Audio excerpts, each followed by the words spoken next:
Welcome back. Today we continue with one of the most powerful and dramatic chapters in the book of Exodus, chapter 14. This is the story of God's mighty deliverance at the Red Sea. The Lord gave Moses clear instructions. He told him to lead the Israelites to camp by the sea, at a place called Pi-Hahiroth, across from Baal-Zephon.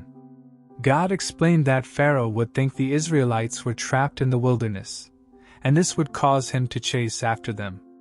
But God promised that through Pharaoh's pursuit, he would gain honor and show Egypt once more that he alone is the Lord.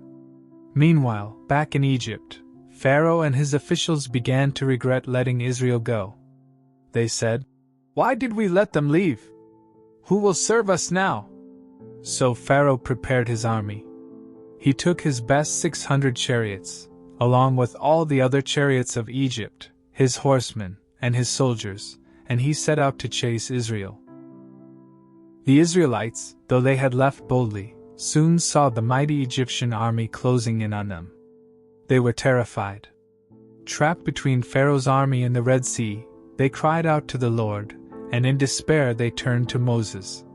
"Why did you bring us here to die in the wilderness?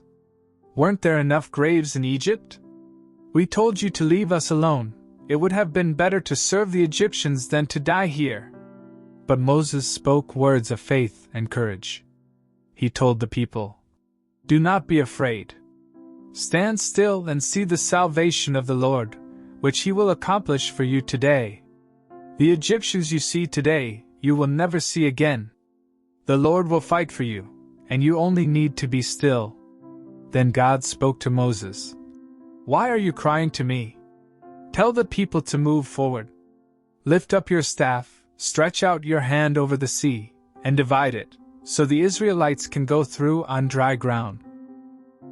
God also said he would harden the hearts of the Egyptians so they would follow, and through this he would once again display his power and glory. That night, the angel of God and the pillar of cloud moved behind Israel's camp, standing between them and the Egyptians. To Egypt it brought darkness, but to Israel it gave light, so that the two camps could not approach each other. Then Moses stretched out his hand over the sea, and God sent a strong east wind all night. The waters parted, and the sea became dry land. The waters stood like walls on the right and on the left, and the Israelites walked through the sea on dry ground. Pharaoh's army pursued them, driving into the sea with all his horses, chariots, and horsemen. But in the early morning, God looked down from the pillar of fire and cloud and threw the Egyptian army into confusion. Their chariot wheels came off, and they struggled to move.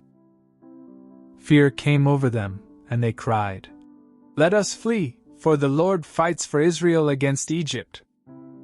But it was too late. God told Moses to stretch out his hand again over the sea. As the morning broke, the waters returned to their place. The sea closed in on Pharaoh's chariots, horsemen, and soldiers. Not one of them survived. Meanwhile, the children of Israel safely crossed to the other side on dry ground.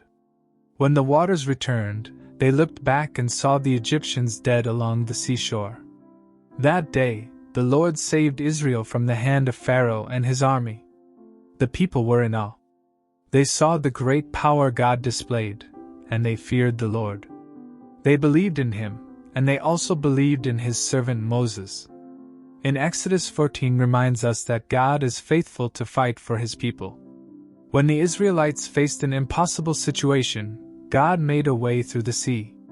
He is a God of deliverance, and when he fights for his people, victory is certain.